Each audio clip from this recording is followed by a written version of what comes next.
Hola a todos, soy la doctora María José Flores y en esta videoclase vamos a dar la introducción a los conceptos principales relacionados con el tejido epitelial.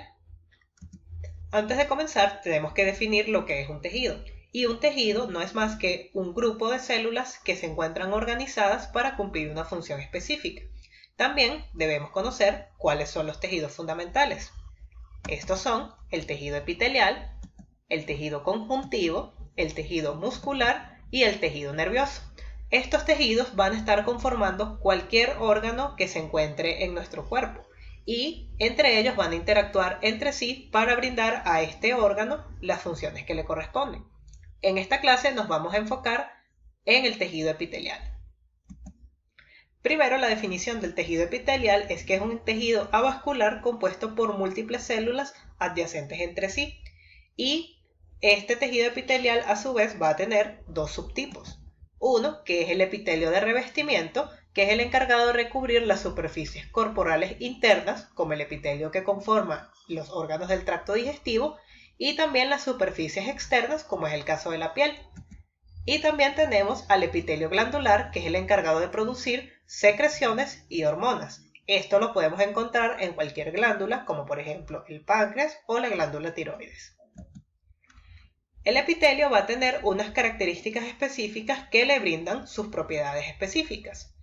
En primer lugar, es que es un tejido avascular, es decir, que no posee vasos sanguíneos, sino que se nutre del tejido conjuntivo que se encuentra debajo del mismo. Adicionalmente, reposa sobre la membrana basal, que es una estructura que lo separa del tejido conjuntivo subyacente y le brinda soporte tanto mecánico como metabólico. Además, sus células poseen uniones entre sí, que las vamos a denominar uniones intercelulares, y estas se encargan de mantener una comunicación en las células que les brinda unión mecánica y también fisiológica. Y por último, las células del tejido epitelial poseen polaridad celular. Esto quiere decir que sus distintos polos van a tener características y funciones diferentes. Vamos a ilustrar todas estas características en este de un epitelio cilíndrico simple. En primer lugar, vemos aquí las células epiteliales, cómo se encuentran todas muy juntas, es decir, adyacentes entre sí. Vemos que estas células van a tener distintos polos. Un polo apical, que es el que se encuentra en contacto con la superficie del órgano. Un polo lateral, que está en contacto con el resto de las células. Y un polo basal, que es el que se encuentra en relación con la membrana basal. Además, vemos que estas células tienen uniones intercelulares entre sí que las mantienen unidas de forma mecánica y también de forma fisiológica en algunos casos. Vemos también la membrana basal, que es esta banda que separa las células epiteliales del tejido conjuntivo que se encuentra por debajo de ellas. A este tejido conjuntivo también lo podemos denominar corion y es donde se encuentran los vasos sanguíneos que le van a dar nutrición por difusión a las células epiteliales y también son las encargadas de desechar todos los metabolitos que éstas produzcan. También debemos mencionar que todos los tejidos epiteliales pueden tener distintas formas celulares dependiendo de la función que necesiten cumplir. En primer lugar, vamos a tener que existen células planas. Estas células tienen, como su nombre lo indica, una forma aplanada, es decir, que su diámetro predominante es el transversal. Los núcleos que vamos a ver en ellas también tienen forma aplanada y otra manera de distinguirla es que su eje mayor va a estar paralelo a la membrana basal.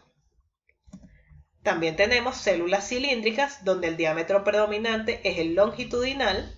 Vamos a ver que tienen un núcleo ovoide o en forma de huevo y en esta resalta que el eje mayor de la célula es perpendicular a la membrana basal.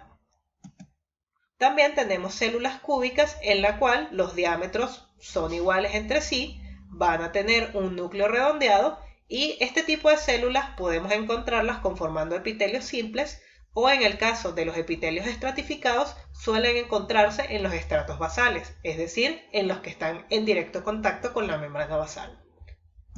Y por último tenemos también células poliédricas que tienen más de 4 lados y forman polígonos.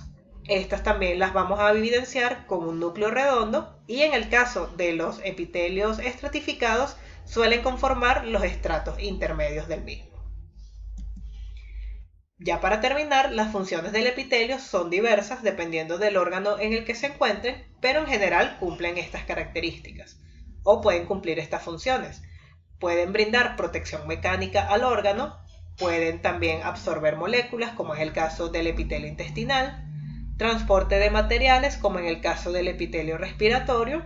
También pueden actuar a manera de glándulas, teniendo múltiples secreciones, como es el caso del epitelio glandular, y también pueden funcionar como receptores sensoriales.